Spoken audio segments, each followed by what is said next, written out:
Cole is a teenage boy who is dreading getting vaccinated at school. Cole is afraid. Cole is a kid who is regularly bullied by his pals.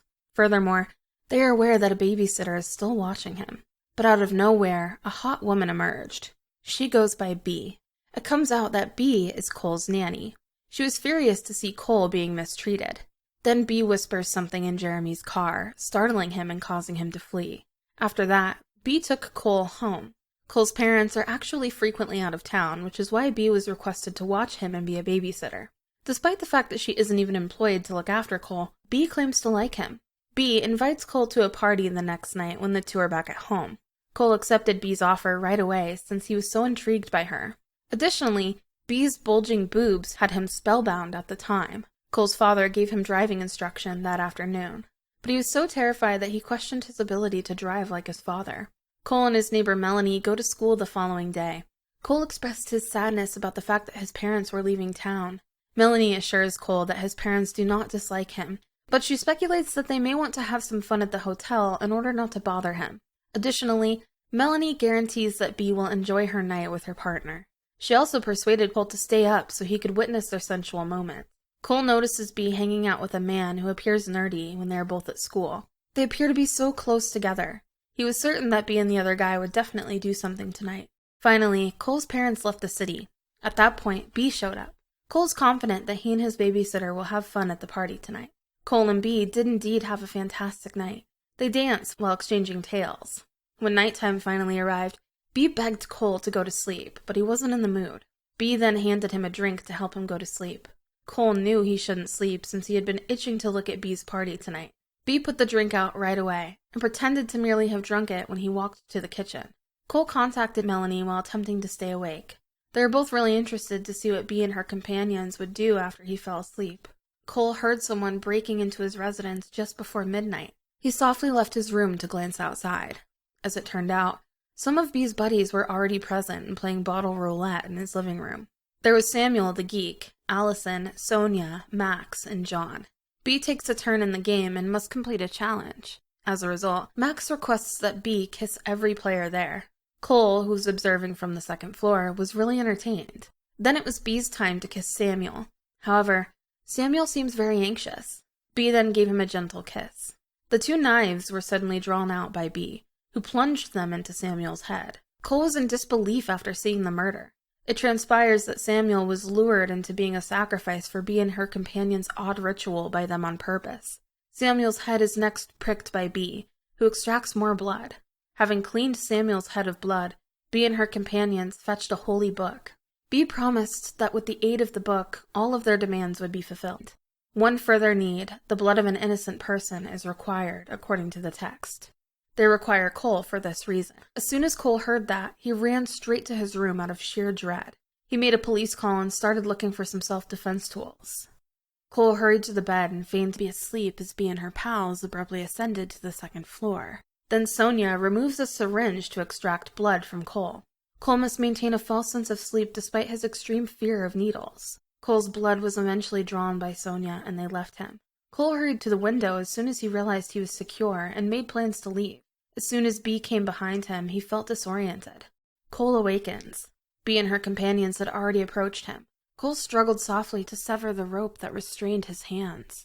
Unfortunately, everything he did was apparent in the mirror. He too felt dumb.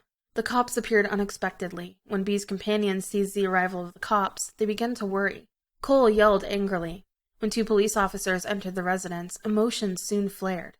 Max is successful in killing one officer, but the cop shoots Allison in the chest. Meanwhile, B effortlessly murders the other cop until blood sprays all over John's face.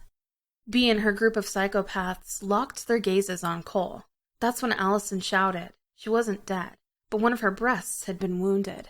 Cole used to run away all the time. John tried to catch up with him, but he tripped on Cole's toy vehicle and perished. Now that B has lost her cool, she has to find Cole. Cole hurried to his room and made an attempt to escape by climbing down on a piece of fabric. Cole flung himself into Max's yard just in time to avoid being caught by him. To the little warehouse adjacent to his home, Cole sprinted. He searches there for a tool to use against B and her psychotic associates.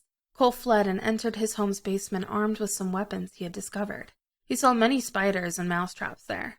Then Cole conceals himself with a towel. Sonia instantly crawled there in search of Cole, since she was certain he was there. Sonia, however, was distracted by a spider, so she scurried away. Cole, however, hurls the spider into a mousetrap since he is terrified of spiders. The location of Cole is known. Cole launches a firework at Sonia in self-defense, but it misses the target. He shut the door as he exited hastily. Sonia is trapped there as fireworks are ready to go off. Sonia is killed instantaneously by the massive explosion under the house. Max arrived at Cole's after hearing the blast. Cole sprinted away from him at once. He then makes the decision to ascend to the treehouse next to his home. Max, meanwhile, seemed to be loving their cat-and-mouse game and following Cole with great intensity. Despite Cole's extreme fear, he lost sight of Max. Max was softly hiding behind him when he abruptly appeared. Cole was surrounded and lost his way. Max, however, fell with his neck hanging from one of the ropes in the treehouse since it was already flimsy. Cole also succeeded in getting rid of a different psychotic Bee member. The gun is pointed towards Cole. It turns out that Bee was there, and she was furious because a boy had killed every one of her pals one by one. Cole was forced to run in the direction of Melanie's home. Then he described how awful it was that Bee and her pals were attempting to murder him. They hurried to hide, but Bee had already arrived at Melanie's home. With a revolver in her hand, Bee enters Melanie's home. Fortunately, Cole and Melanie were able to enter the bathroom covertly. Cole expresses regret for putting Melanie in such a dreadful situation there. While he goes to face the psychopath Bee, he requests that Melanie call the police. Cole was so brave that it made Melanie want to kiss him. Cole felt content when Melanie kissed him. He immediately sprinted outside and yelled for Bee to follow him. He immediately entered his home, but he was shocked to see that all evidence of the killings had mysteriously vanished. The home appeared unaffected by what had occurred. He discovers Bee's precious book in the kitchen. He was abruptly attacked by Allison. Allison was hurt as he pressed on her, and she had to free him. The two then started fighting in the kitchen until Allison was able to retrieve a knife. Cole searched the area for a weapon but could only find a lighter. Then, out of the blue, Bee shows up and fatally shoots Allison. Bee circles Cole, then he snatches her holy book and says he'll burn it. Bee made an effort to convince Cole despite her fear. If Bee doesn't want to harm Cole, she says she merely required his blood to be combined with the nerd boy's blood. All of her requests will thereafter be fulfilled when the blood has been spilled into the book. Cole is devastated to learn that Bee has been using him for so long. Thus, the irate Cole destroys Bee's holy book. The book was on fire because Bee was so furious. Cole opted to use Melanie's father's automobile and departed right away. Unexpectedly, Cole was able to move the automobile with such ease, and he headed home. A car struck Bee. Bee never imagined that a man would triumph over her. Cole then searched for Bee's whereabouts. A dying Bee is lying beneath the car. Cole confesses to Bee his admiration for her and his disappointment at having been exploited for such a short time. Bee said that she wished to rekindle her previous romance with Cole. Cole, however, has lost interest and has left the dying Bee behind. Finally, owing to Melanie's report, the cops showed up. Melanie admired Cole as she observed him. Cole, who was reputed to be a coward, surprised everyone by seeming to be so fearless and successfully taking down several psychopaths. Cole's parents have returned, and they are horrified.